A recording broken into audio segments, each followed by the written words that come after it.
Let's start with educative Avi. Hi, I'm Avinash. Welcome to you this session जहां हम आज vitamins के बारे में पढ़ेंगे।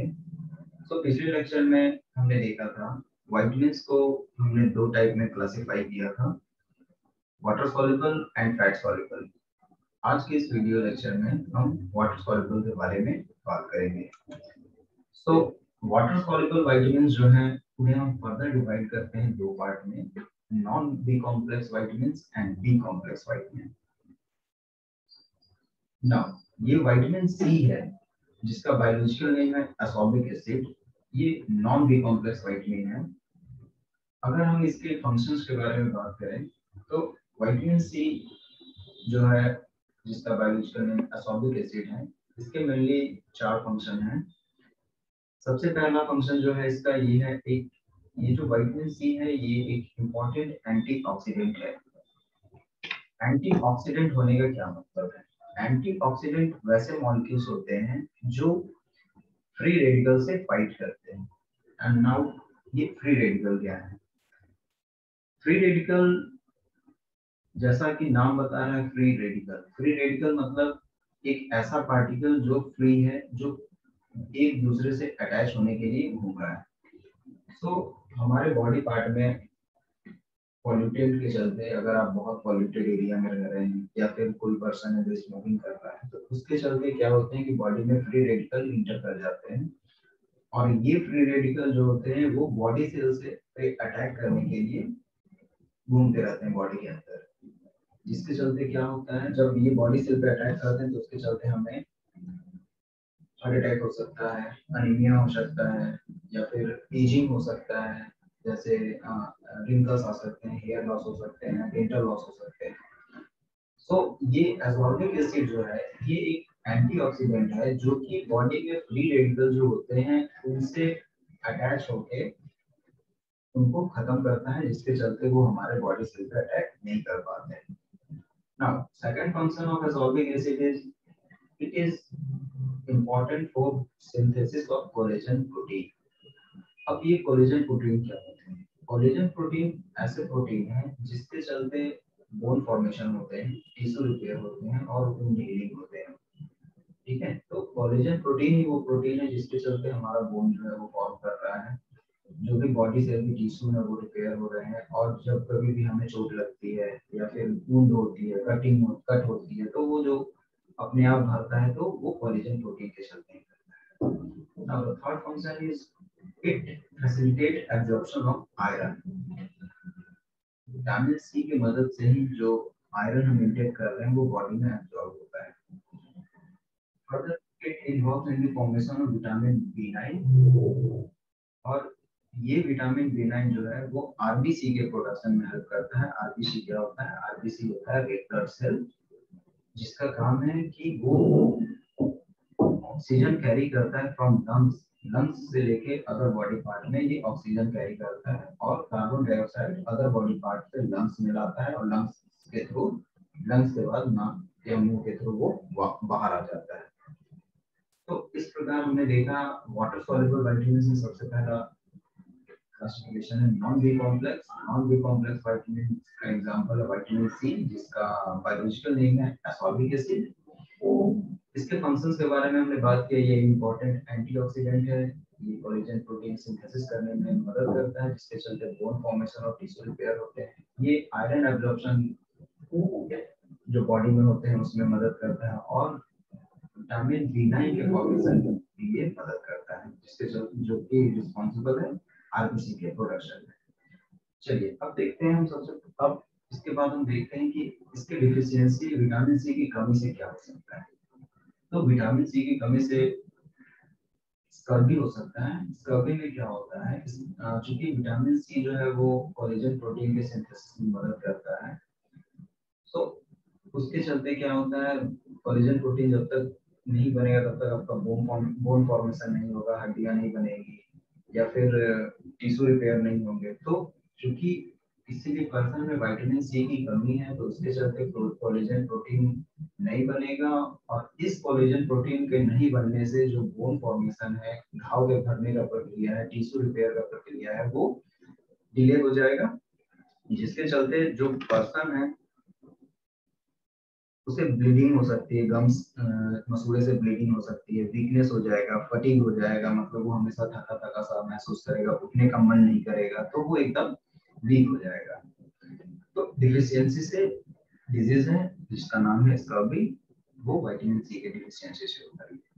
चलिए सोर्स देख लेते हैं कि what are the different sources जिससे हमें विटामिन सी मिलता है। तो जो सबसे रिचेस्ट सोर्स है, जो सबसे ज्यादा अमाउंट में जिससे विटामिन सी मिलता है, वो है गूसबेरी। गूसबेरी का मतलब आंवला।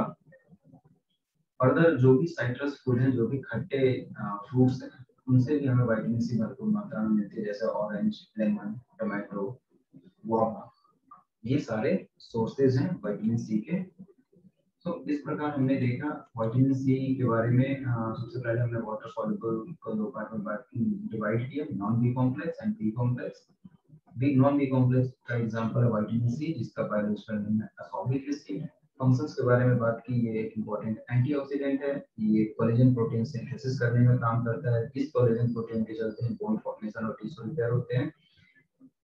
फर्दर ये आयरन एब्जॉर्प्शन में फैसिलिटेट करता है, और ये विटामिन B9 के फॉर्मेशन में भी हेल्प करता है, जिसके चलते आरबीसी जो है वो प्रोड्यूस होता है, और ये ऑक्सीजन कैरी करने के लिए रिस्पॉन्सिबल है। तो अगर हमने देखा डिफिशियंसी से स्कर्वी हो सकता है, और सोर्सेस के बारे में देखा जो कि साइट्रस फूड है, और गूसबेरी जो है आंवला, वो सबसे रिचेस्ट सोर्स है आपका विटामिन सी का। इस विटामिन वाटर सॉल्युबल विटामिन से पहले कैटेगराइजेशन जो कि नॉन बी कॉम्प्लेक्स है उसको कंप्लीट किया। चलिए अब बी कॉम्प्लेक्स की तरफ आते हैं। तो सेकंड क्लासिफिकेशन है वाटर सॉल्युबल विटामिन्स का, बी कॉम्प्लेक्स विटामिन्स। तो बी कॉम्प्लेक्स विटामिन्स क्या होते हैं? तो बी कॉम्प्लेक्स विटामिन्स जो होते हैं वो प्ले करते हैं vital role in maintaining good health and wellbeing. अच्छे स्वास्थ्य और अच्छे रहन सहन के लिए विटामिन बी कॉम्प्लेक्स है वो बहुत इंपॉर्टेंट है, क्योंकि इनका ये जो विटामिन बी है इनका डायरेक्ट इम्पैक्ट होता है on energy level, brain functioning and cell metabolism. ठीक है।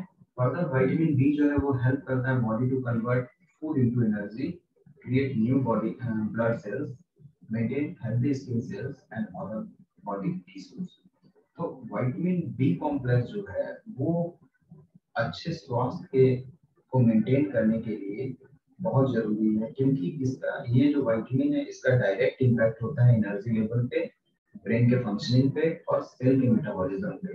सेल कैसे वर्क कर रहा है, कैसे प्रोड्यूस हो, कैसे डेवलप हो रहा है, क्योंकि ये फर्दर क्या करता है, ये फूड को कन्वर्ट करता है एनर्जी में। जो भी न्यू ब्लड सेल है उसे ये क्रिएट करता है। हेल्दी स्किन, जो भी स्किन है आपका हेल्दी रहे, इसको मेंटेन करने के लिए ये काम करता है, और अदर बॉडी टिश्यू जो भी डेवलप हो रहे हैं उसके लिए ये हेल्पफुल है। अब चलिए अब हम ये देखते हैं कि how vitamin B complex is helpful in brain functioning. तो ये विटामिन बी कॉम्प्लेक्स है वो ब्रेन के फंक्शनिंग में कैसे काम करता है। तो फ्रेंड्स आप इस डायग्राम में देख पा रहे हैं, ये एक नर्व सेल का डायग्राम है, जिसमें आप देख पा रहे हैं जो स्टार लाइक स्ट्रक्चर है जिसे हम साइटोन कहते हैं। ठीक है। और साइटोन के बाद जो ये बॉक्स लाइक स्ट्रक्चर है इसे हम माइलिन शीथ कहते हैं। माइलिन शीथ और साइटोन एक्सॉन से कनेक्टेड होते हैं। फर्दर एक्सॉन और डेंड्राइट आपस में कनेक्टेड होते हैं। तो इस नर्व सेल में हम देखेंगे कि हाउ मैसेज ट्रांसमिट कैसे होता है one nerve to another nerve, और कैसे ये जो भी डेटा है वो स्टोर होता है। सो जब भी कोई डेटा ट्रांसमिट, जब भी कुछ हम देखते हैं या फिर कुछ हम याद करते हैं, तो वो जो डेटा है वो ट्रांसमिट होता है एक्सॉन टू डेंड्राइट। ठीक है, वन टू अनदर।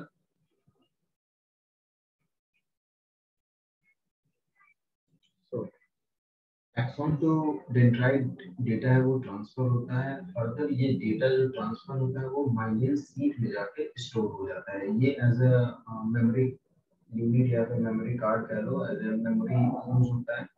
इसमें जो डेटा होते हैं वो स्टोर हो जाते हैं। तो जब कभी किसी भी पर्सन में विटामिन बी कॉम्प्लेक्स की कमी होगी, तो ये जो माइलिन शीथ है ये डेवलप नहीं होगा।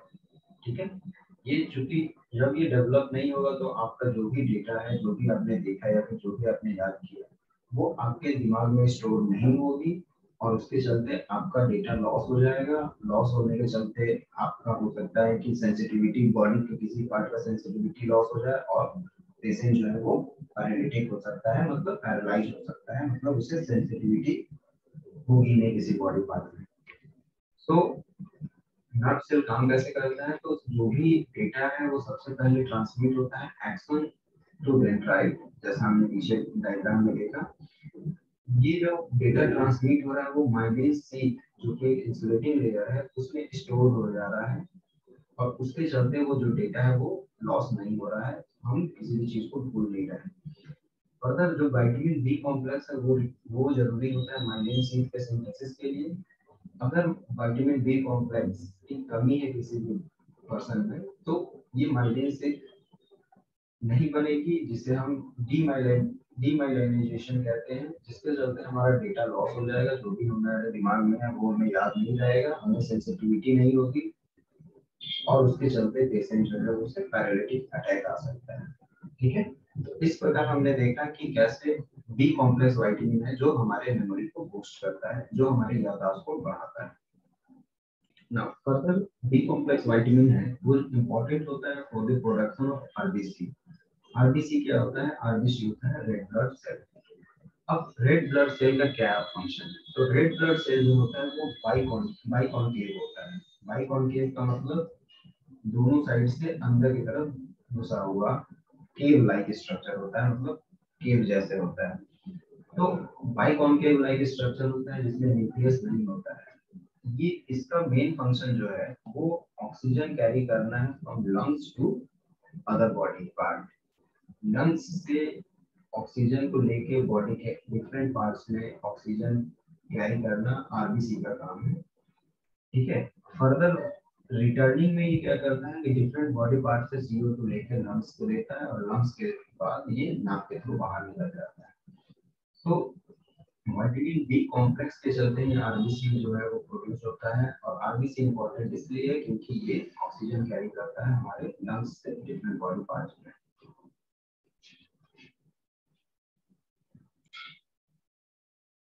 इसके साथ ही जो विटामिन बी कॉम्प्लेक्स है वो एसेंशियल है for metabolism of nutrients, carbohydrate, protein and fat के मतलब न्यूट्रिशन, कार्बोहाइड्रेट, प्रोटीन और फैट के मेटाबॉलिज्म, मतलब उनके कंप्लीट डाइजेशन इनटेक के साथ के लिए ये विटामिन बी कॉम्प्लेक्स है वो जिम्मेवार है। इसके साथ ही साथ ये एसेंशियल है, जैसा हमने पहले भी देखा कि आरबीसी के प्रोडक्शन के लिए एसेंशियल है और ये हमारे मेमोरी को बूस्ट करता है, कैसे माइग्रेन सीट को डेवलप करके। तो इस प्रकार हमने देखा विटामिन बी कॉम्प्लेक्स क्यों इम्पोर्टेंट है। फर्दर हम देखते हैं विटामिन बी कॉम्प्लेक्स के सोर्सेज क्या हैं। तो विटामिन बी कॉम्प्लेक्स के सोर्सेज जो है वो मेनली है सेरेल्स। सेरेल्स का मतलब होता है होल ग्रेन, कोई भी चावल, गेहूं। तो ये होल ग्रेन्स जो भी होल ग्रेन है जो पॉलिश्ड नहीं है, तो वो इसके सोर्सेज हैं। एग हो सकते हैं, मिल्क प्रोटीन हो सकता है, स्प्राउट्स ग्रेन हो सकते हैं, जैसे आप चना को अंकुर स्प्राउट्स कहने का मतलब जो अंकुरित हो जाता है चना या मूंग, तो उसे स्प्राउट्स कहते हैं। तो इस प्रकार हमने देखा विटामिन बी कॉम्प्लेक्स से हमने शुरू किया था, वाटर सॉल्युबल में विटामिन बी के बारे में देखा कि क्यों इम्पोर्टेंट है। फिर हमने देखा कि हाउ नर्व सेल वर्क, कैसे हम याद किसी भी चीजों की याददाश्त हमारे दिमाग में रिटेन होती है। फर्दर हमने देखा इम्पोर्टेंस क्या है बी कॉम्प्लेक्स का। इसके बाद जो है वो विटामिन बी कॉम्प्लेक्स जो है वो फर्दर डिवाइड होती है।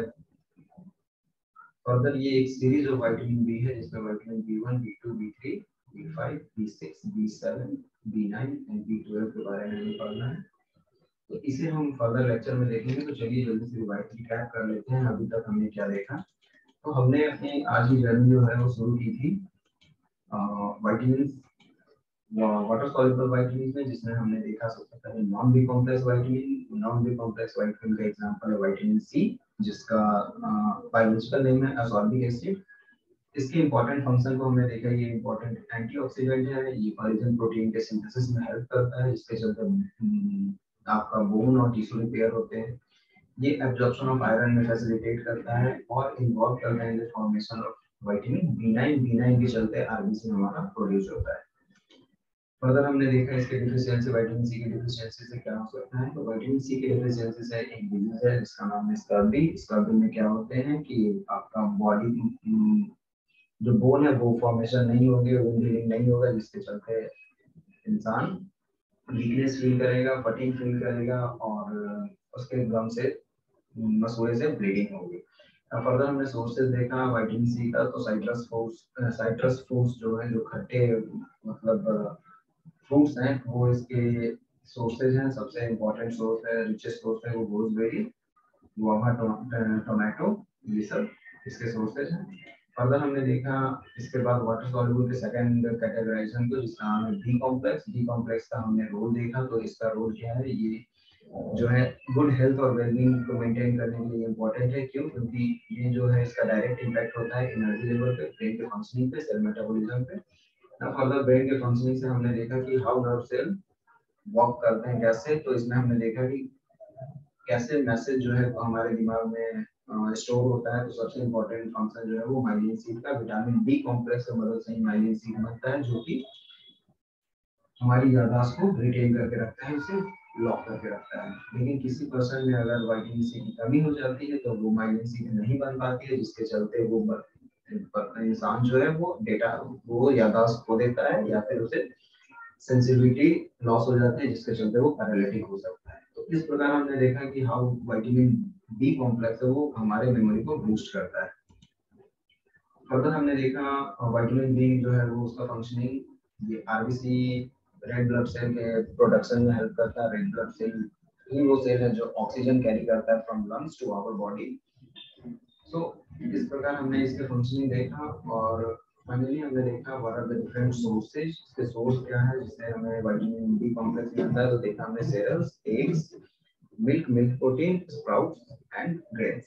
सो फ्रेंड्स, इसके बाद हमने विटामिन बी कॉम्प्लेक्स के क्लासिफिकेशन को देखा और इससे आगे हम फर्दर नेक्स्ट लेक्चर में डिस्कस करेंगे what are the various classifications of vitamin B.